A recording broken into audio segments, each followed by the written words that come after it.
Welcome to Crossing the Fire Line. I'm Shelley Ramirez, and I'll be your host. Today we're with Fire Marshal Steve Zachard, and Steve's going to talk a little bit about college dorms and perhaps fire prevention. Any tips we students and parents should know about? Yeah. Thank you, Shelley. Thanks for having me here.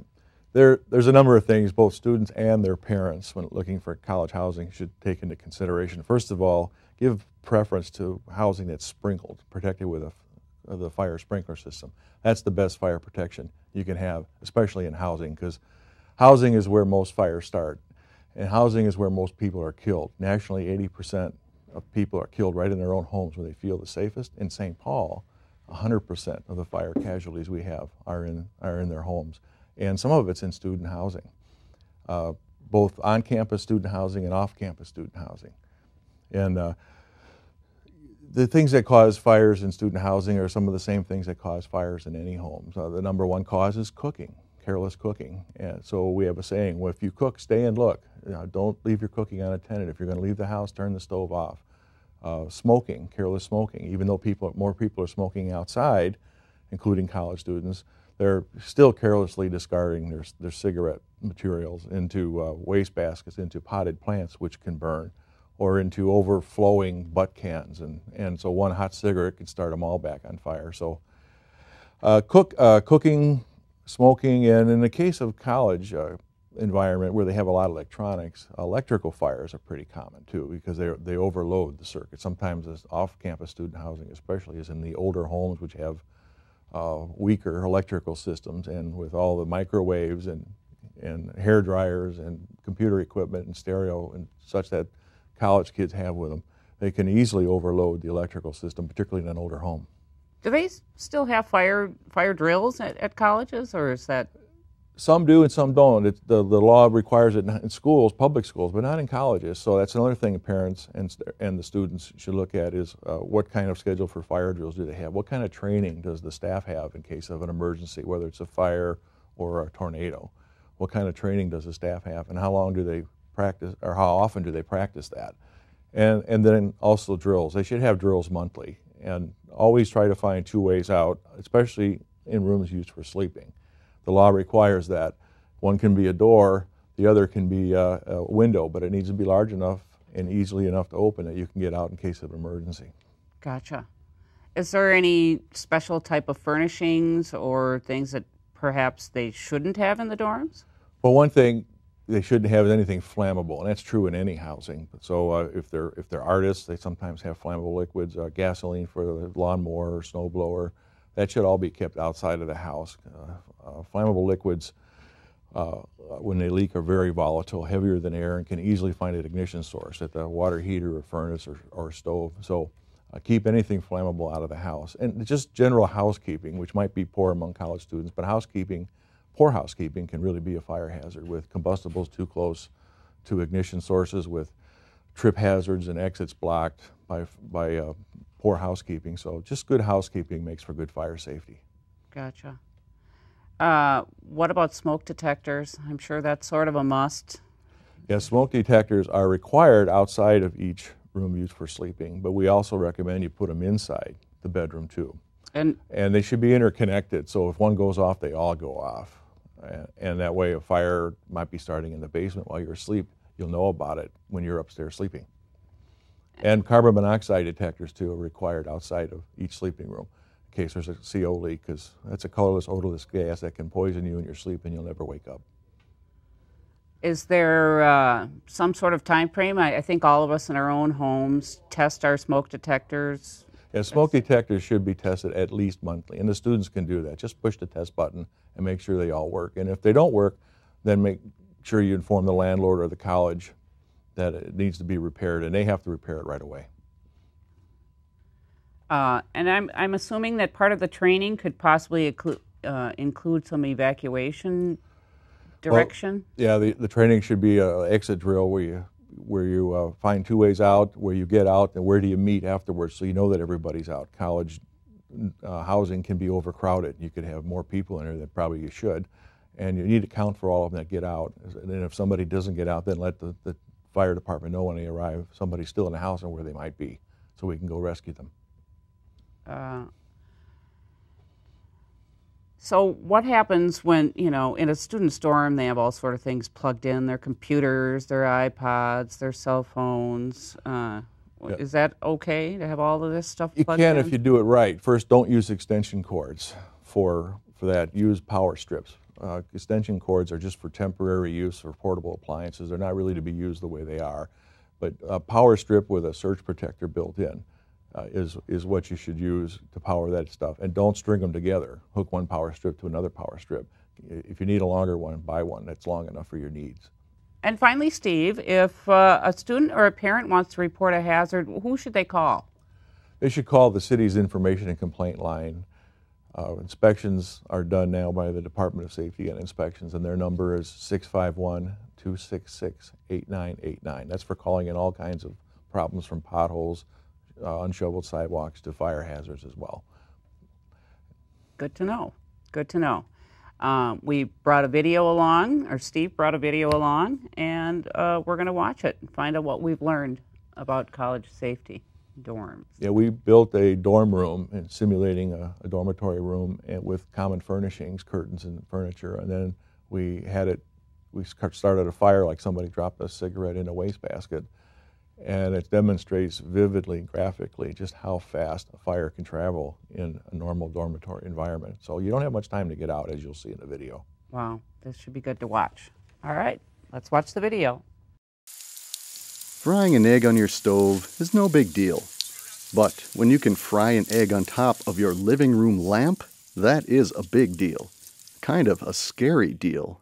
Halogen lamps are one common cause of household fires. In a moment, you'll see just how dangerous they can be. The St. Paul Fire Department recently held a fire prevention expo at the University of St. Thomas. Funding for the expo came from the Michael Larson Memorial Fund. Larson was a St. Thomas sophomore who died in 2010 from a house fire caused by careless smoking. Fire Chief Tim Butler wants students to see firsthand some of the dangers they could encounter. We came out today to work with the university students and the administrators here to talk about fire prevention techniques and to show them, graphically show them the results of a fire. St. Paul fire investigator Jamie Novak told the students several ways to safeguard themselves against common household fire hazards, including plug electric heaters directly into a wall outlet or use only heavy-duty extension cords. Never leave lit candles unattended. Extinguish cigarettes only in a metal container, never in a potted plant. Potting soil can ignite. And for the main event, Jamie showed how a typical halogen floor lamp can create a deadly inferno with frightening speed. So one of the problems we have with these lights, people go to a hotel, or if you had them in your dorm room, they hang a towel up there to dry it out. Somebody else comes on and turns it on. The wind blows the curtain up, catches the light on fire, and then that drops down and starts other stuff on fire. We're already about 10 seconds into it. We already got smoke. We now have flame already on that light. Smoke detector is already going off in the room. We're now about 30 seconds into the fire.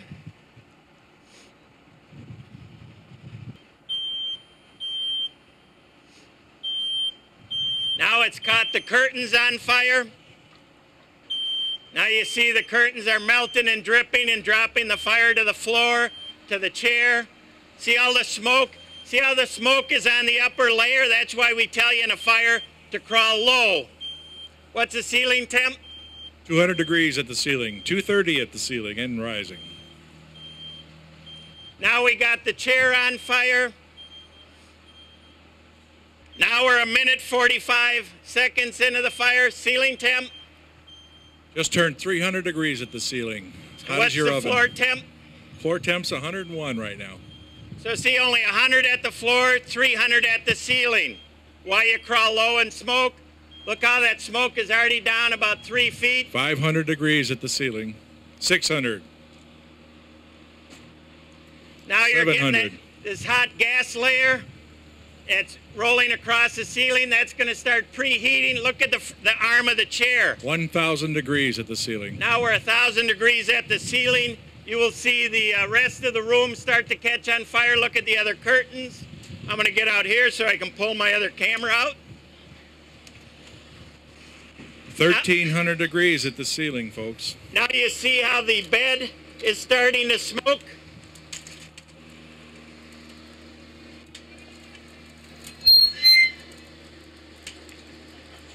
Now the floor temp? 300 at the floor, 1,600 at the ceiling. 1,700.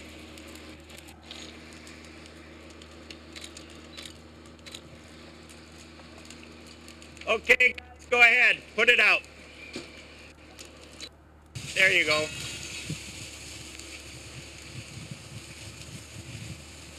Had this room been sprinklered with a fire sprinkler system, you would only seen part of the one chair caught on fire and damaged, and the sprinklers would put out the fire. And the person sleeping in bed would have been just fine. Chief Butler summed up the lessons of the day. In less than 3.5 minutes, the temperatures in the room were 1,300 degrees at the floor and the ceiling, and no one could have lived inside of there, including firefighters in their full turnout gear. Check your smoke detectors. It's October's Fire Prevention Month. Always make sure that you have 2 ways out of every room, and look for those egress routes when you come in to a campus party or a campus meeting area. We're hoping that every student will take home at least one idea and incorporate it into their life as a living legacy to Mike Larson.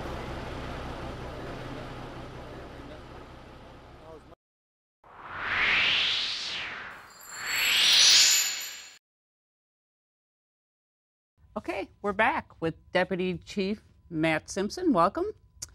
Chief, tell us a little bit about yourself and what an EMS is and does. Well, again, thanks for having me here. My name is Matt Simpson. I'm the Deputy Chief of the EMS Division for the St. Paul Fire Department. And EMS basically stands for, or what it stands for, is Emergency Medical Services. And within the Fire Department for the City of St. Paul, not only do we do the fire responses, but we also take care of the EMS or medical problems that people are experiencing. Gotcha. Can we talk a little bit about a stroke today? I would like some more information about a stroke. What exactly is a stroke? Sure. A stroke is basically when there's blood flow to the brain that's either stopped or interrupted, which has an effect on a certain part of the body, and that can vary from a speech impediment to a facial droop, or something as simple as a numbness in your arm or leg. Wow. What about slurred speech? Say a friend of mine all of a sudden had slurred speech for a couple of days. Is that another sign? Is that something to worry about? Absolutely. It's at least something to share concern with the party that's experiencing the event.